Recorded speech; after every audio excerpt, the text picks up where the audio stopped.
J'ai cessé de courir après, et j'ai été rejeté avec dignité. C'était comme si, à chaque fois que je respirais, quelqu'un me serrait encore plus fort la poitrine de l'intérieur. Il n'y avait pas de cris, pas de dispute, pas de fin claire, juste une absence trop présente. La douleur d'essayer d'être vu, entendu, choisi, et de ne jamais l'être. Le son d'une notification qui n'arrive jamais, le silence d'une attente qui devient routine. C'est le genre de douleur que personne ne voit. La douleur de courir après quelqu'un qui n'a même pas regardé en arrière, d'insister pour des miettes, comme si un peu d'attention pouvait compenser la faim d'être accueilli entièrement. Et ce qui fait le plus mal, parfois, ce n'est pas le non, c'est le peut-être, le qui sait. Le ce n'est pas tout à fait ça. C'est ce qui vous retient, ce qui dresse l'espoir, ce qui vous épuise. Et dans cette fatigue, naît une question muette. Jusqu'à quand allez-vous courir pour quelqu'un qui n'a jamais fait un pas dans votre direction? Sénèque disait que la vraie liberté commence quand nous cessons d'être otages du désir d'autrui. Et j'ai compris cela le jour où j'ai arrêté de supplier pour une présence. Le jour où j'ai réalisé que mendier de l'affection n'était pas une preuve d'amour. C'était un signe d'oubli de soi que continuer à insister sur des portes fermées,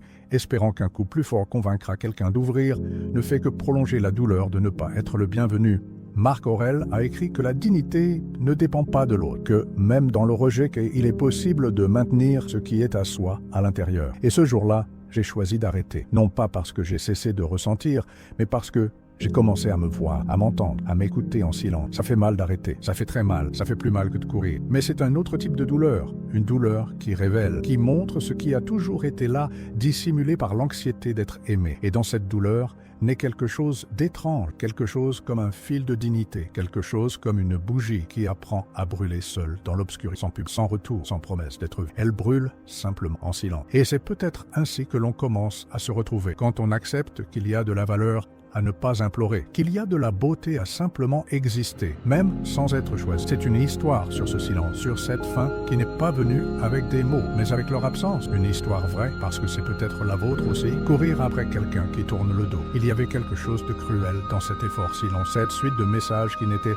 jamais répondus avec le même intérêt. Ces tentatives de rencontre toujours reportées, ces conversations que vous meniez presque seul, comme si aimer était un monologue, comme si la présence était votre dette. Et vous payez avec du temps, vous payez avec votre propre estime de soi. Mais ce n'était pas jamais, parce que l'autre ne s'éloignait pas, l'autre n'était jamais vraiment là. Et cette absence déguisée en présence est peut-être la forme de rejet la plus violente. L'esprit disait que ce n'était qu'une phase, que peut-être il était occupé, que peut-être elle était confuse. Le cœur essayait de justifier chaque retard, chaque silence, comme si trouver des excuses à l'indifférence était plus facile que d'affronter l'abandon. Comme si dire « il ne m'aime pas » était plus douloureux que de continuer à attendre. La vérité, cependant, était simple et cinglante. Vous couriez après quelqu'un qui vous tournait déjà le dos. Et peu importe à quelle vitesse vous alliez, il ne vous verrait jamais, parce qu'il n'a jamais regardé. Ce type de rejet est invisible. Personne ne le voit. Parce que techniquement, vous parlez encore. Ce n'est pas fini. Il n'a jamais dit qu'il ne voulait pas. Mais vous le sentez. Vous le sentez dans le manque de réciprocité, dans le vide, après chaque rencontre, dans la fatigue qui suit chaque tentative de connexion, et cela vous ronge lentement, cela éteint votre lumière, cela vous fait douter de votre dignité à être aimé. Alors qu'en fait, votre erreur n'a jamais été de trop vouloir, l'erreur a été d'accepter trop peu. C'était de courir pour quelqu'un qui ne vous a jamais cherché. Ce n'est pas une faiblesse de vouloir être vu, ce n'est pas de la dépendance que de désirer une présence, c'est humain, profondément humain. Mais il y a une limite entre aimer et se perdre, et parfois, arrêter de courir, ce n'est pas abandonner, c'est enfin réaliser que la course n'a toujours été que la vôtre, le piège de l'espoir dressé. Il y avait un moment de la journée qui faisait plus mal. Pour certains, c'était au réveil, pour d'autres, dans le silence de la nuit. Mais presque toujours, c'était dans l'intervalle entre le peut-être et le jamais, entre le dernier message sans réponse et la notification qui n'arrivait pas. Un vide ponctuel, spécifique, cruel. Attendre est devenu une habitude, attendre quelque chose que, au fond, vous saviez déjà ne pas venir, un appel, une invitation, un geste minimal de bienveillance. L'espoir est devenu une routine, mais un espoir fatigué, dressé. Comme un chien qui s'assied chaque fois qu'il entend un « peut-être ». Vous avez appris à attendre. Vous avez appris que son silence pouvait être juste sa manière d'être, que son manque d'attention était une phase. Vous avez appris qu'insister était une forme d'amour, que si vous teniez un peu plus, peut-être seriez-vous récompensé, peut-être seriez-vous choisi, peut-être cette fois serait-ce suffisant. Et alors, vous attendiez, et vous vous annihiliez, et vous vous modeliez, et vous vous rabaissiez, comme si l'amour était quelque chose à conquérir par le mérite, comme s'il suffisait de tout faire correctement pour enfin recevoir ce qui a toujours été basé, présent, intérêt, affection. Mais la véritable affection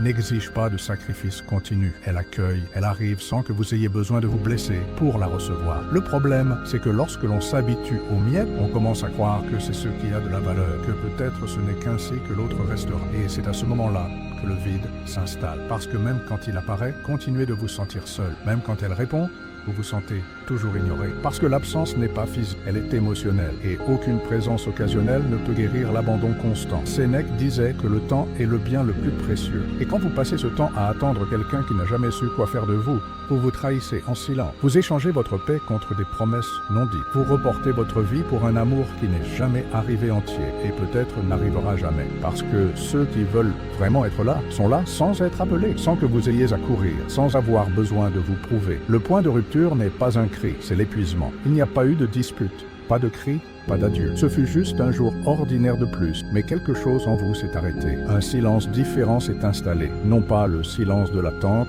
ni celui du doute, c'était un silence de faim, un vide qui ne faisait plus mal comme avant, mais qui ne guérissait pas non plus. C'était comme si le corps avait décidé pour vous, comme si, sans tapage, sans drame, il disait « ça suffit ». Parce qu'il y a une limite qui ne crie pas. Elle se contente de se fatiguer. Et la fatigue, parfois, est plus forte que n'importe quel mot.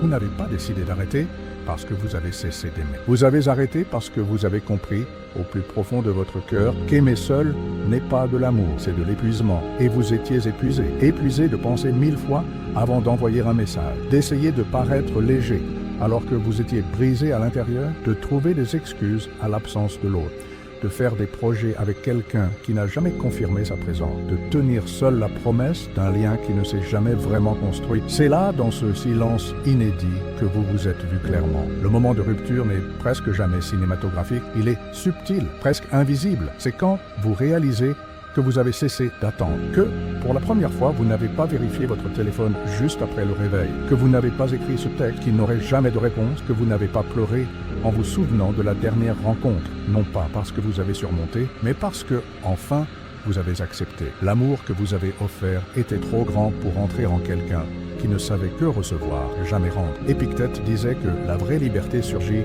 lorsque nous apprenons à distinguer ce qui est sous notre contrôle de ce qui ne l'est pas. Et à ce moment-là, vous avez cessé de courir, non pas par faiblesse, mais par lucidité, parce que vous avez réalisé que l'autre n'était pas votre responsabilité, que son absence n'était pas le reflet de votre valeur, que votre effort ne pouvait pas combler le vide de quelqu'un qui n'a jamais voulu être entièrement là. Et dans cette fatigue, votre force est née, la force de s'arrêter, la force de ne plus insister, la force de continuer, seul. Oui, mais en paix. Sénèque est le geste de partir avec dignité. Il y avait quelque chose de profondément silencieux dans l'acte de partir sans tapage, sans accusation, sans adieu dramatique, sans longues explications tentant de justifier sa propre valeur. Juste un geste, un pas en arrière, une respiration plus profonde, un non murmuré parmi des pensées qui criaient auparavant pour de l'attention. C'est ce qui s'est passé. Il n'y a pas eu de public. Pas d'avertissement, juste une décision interne, tranquille et ferme, le genre de décision que personne n'applaudit, mais qui change tout à l'intérieur. C'est là que vous avez compris ce que Sénèque disait. C'est un signe de sagesse de laisser ce qui nous diminue, même si ça fait mal. Ce n'était pas facile, parce que partir, dans ce cas, ce n'est pas quitter un lieu, c'est quitter un rôle. Le rôle de celui qui essaie toujours, de celui qui comprend toujours, de celui qui supporte l'insupportable dans l'espoir d'un geste en retour. Vous avez cessé d'être cette personne. Non pas parce que vous vous êtes endurci, mais parce que vous vous êtes vu, parce que vous vous êtes perçu trop courbé, trop petit, trop silencieux, et vous avez compris que la dignité n'est pas l'orgueil blessé, c'est l'amour-propre de... C'est quand vous vous choisissez vous-même, même avec le cœur serré. La dignité dans ce contexte ne vient pas de l'eau, elle vient de la façon dont vous refusez de vous venger, de dramatiser, de vous rabaisser. Elle vient du silence avec lequel vous vous retirez, du calme qui naît lorsque vous décidez de ne pas vous perdre en essayant de vous prouver. Parce qu'il ne s'agit pas de gagner, il s'agit de ne pas se trahir, de ne pas s'oublier, de ne pas laisser le manque d'amour de l'autre contaminer ce qu'il y a de plus intègre en vous. Marc Aurèle a écrit que la dignité est un manteau que personne ne peut arracher. Seul vous pouvez le laisser tomber. Et vous, maintenant, avez choisi de remettre ce manteau. Ce geste de départ, serein et ferme, est plus qu'une fin. C'est un nouveau départ. Pas un nouveau départ heureux, léger, magique, mais un nouveau départ honnête, avec vous-même, sans masque, sans excuse, avec de la douleur, oui, mais avec la vérité. Et cette vérité silencieuse a un pouvoir immense, le pouvoir de vous reconstruire de l'intérieur, non pas comme quelqu'un de blessé, mais comme quelqu'un qui a survécu à l'abandon sans avoir à s'abandonner lui-même. La métaphore du portail ouvert. Imaginez un portail, pas n'importe quel portail, mais celui que vous devez frapper fort, répéter le coup, attendre debout sous la pluie, supplier pour un signe d'ouverture. Et même quand il s'ouvre un bref instant, c'est comme s'il disait « Entrez, mais avec prudence, ne vous installez pas, ne restez pas trop longtemps ». Cette métaphore ne concerne pas seulement les portes physiques, elle concerne les relations, les connexions humaines qui exigent plus d'efforts que de réciprocité. Et pendant longtemps, vous avez peut-être cru que c'était le bon chemin, le bon amour, que le véritable amour exigeait des preuves, exigeait de la douleur, exigeait de la résistance. Mais si ce n'était pas ça, et si le véritable amour n'exigeait pas des doigts blessés, et si,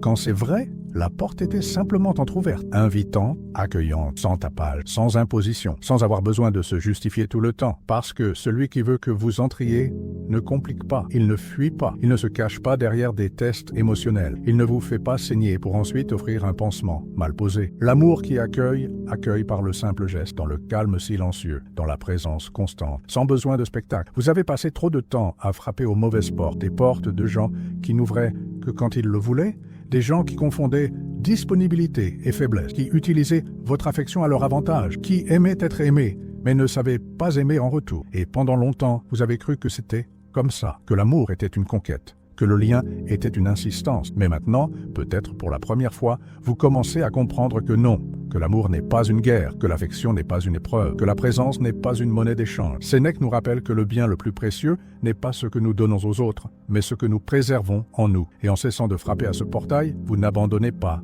l'amour. Vous faites de la place pour quelque chose de nouveau, quelque chose de plus léger, quelque chose qui n'exige pas de coupure pour exister. Un amour qui vous voit avant même que vous ne frappiez. Un amour qui ne demande pas d'explication pour vous laisser entrer. Un amour qui, comme un portail déjà ouvert, est simplement là, en attente, tranquille, ferme, prêt à accueillir celui qui vient entier et non celui qui arrive en morceaux. Être laissé peut être le début de se retrouver par soi-même. Le rejet a son propre son. Ce n'est pas le son d'une porte qui claque, ni de quelqu'un qui dit adieu. C'est plutôt un écho qui répète jour après jour ce qui n'a pas été dit, ce qui n'a pas été ressenti en retour. Et cet écho reste en nous. Il remplit les espaces vides de doute, de culpabilité. Avec cette question insistante, qu'est-ce qui m'a manqué pour être choisi? Mais la vérité est que, souvent, il ne manque rien. Il n'y a que trop de dons, là où il n'y a pas de réciprocité. Et la douleur d'être laissé n'est pas seulement due à l'absence de l'autre, elle est due à la perte de l'image que vous avez construite de vous-même à ses côtés. L'image de quelqu'un qui, peut-être, a trop cru. Épictète disait: ce n'est pas ce qui nous arrive, mais comment nous réagissons à ce qui nous arrive. Et à cet instant, le tournant commence. Car être laissé peut être dévastateur, mais cela peut aussi être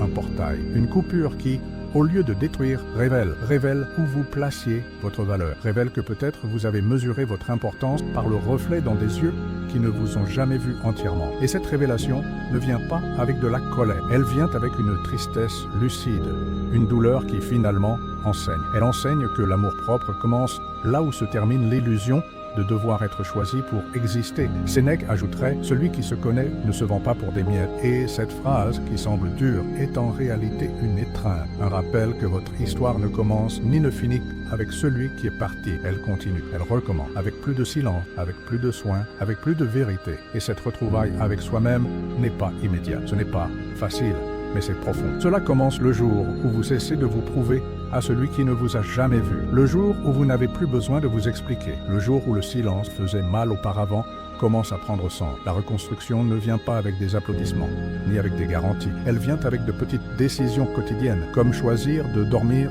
sans attendre au sommet, comme décider de ne pas répondre à ce qui vous retenait auparavant, comme vous regarder dans le miroir et reconnaître peu à peu quelqu'un qui revient. Pas la même personne qu'avant, mais quelqu'un de plus entier, quelqu'un de plus calme, quelqu'un qui a appris que même si l'amour fait mal, il n'a pas besoin d'être une douleur, et que la dignité, ce mot si oublié, est le pont entre la blessure et la paix. Si aujourd'hui vous vous sentez rejeté, ne courez pas, ne suppliez pas, respirez simplement, écoutez l'écho un instant. Ensuite, écoutez le silence. Et puis, écoutez-vous. C'est peut-être là que commence la véritable retrouvaille, la seule qui ne vous quittera plus jamais. Car cette fois, c'est avec, et pour vous, épilogue, le silence qui libère. Certaines histoires n'ont pas de point final. Elles se dissolvent simplement dans le temps, comme un souvenir qui cesse peu à peu de faire mal, non pas parce qu'il a été oublié, mais parce qu'il a été compris. Et quand la douleur trouve un sens, elle change de nom.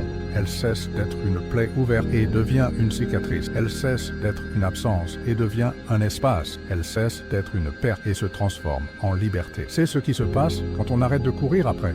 Quand, au lieu de chercher quelqu'un qui n'est jamais resté, on décide de rester avec ce qui nous reste de nous-mêmes. et on commence à se reconstruire, non pas pour impressionner, non pas pour prouver quoi que ce soit, simplement pour exister avec plus d'intégrité. Il existe une sorte de paix qui n'arrive qu'après l'épuisement, quand il n'y a plus d'énergie pour insister, quand il ne reste plus aucune illusion que ça aurait pu être différent. C'est sur ce sol brut, dans ce vide si honnête, que le stoïcisme trouve refuge, car il ne promet pas de fins heureuses, il n'offre pas de raccourcis. Il enseigne simplement que tout ce dont vous avez besoin est déjà là, sous votre contrôle, dans votre respiration, dans votre capacité à rester serein, même lorsque le monde autour de vous n'a pas de sens. Et cette sérénité n'est pas de la froideur, c'est de la présence, c'est de la maturité émotionnelle. Ce qui était autrefois une course est devenu silence. Ce qui était autrefois du désespoir est devenu une pause. Et maintenant, quand vous vous souvenez de tout ce que vous avez vécu, cela fait peut-être encore mal, mais ça fait mal différemment. Ça fait mal avec dignité, parce que maintenant vous savez qu'aimer n'est pas se traîner, qu'attendre n'est pas s'oublier, que vouloir quelqu'un ne doit pas coûter votre paix, et que parfois, le plus grand acte d'amour est de partir. C'est de refuser moins que ce que l'on mérite. C'est d'arrêter de mendier des miettes émotionnelles, parce que ce que vous offrez, présence, écoute, affection, a beaucoup de valeur. Et celui qui ne le reconnaît pas ne vous mérite pas, non par arrogance, mais par justice. C'est pourquoi, si aujourd'hui il y a encore du silence en vous, écoutez attentivement, non pas comme quelqu'un qui attend une réponse de l'autre, mais comme quelqu'un qui commence à écouter, peut-être pour la première fois, sa propre voix, celle qui a été étouffée pendant si longtemps, celle qui murmure « moi aussi, j'ai besoin de moi ». C'est le véritable tournant, non pas celui qui change les autres, mais celui qui change votre façon de rester avec vous-même. Et s'il reste encore de la douleur, souvenez-vous, elle fait aussi partie de la guérison, car seul celui qui est encore en vie ressent. Et être en vie maintenant signifie une chose simple et puissante. Vous êtes rentré chez vous, à l'intérieur de vous-même. Et ici, personne ne peut plus vous quitter.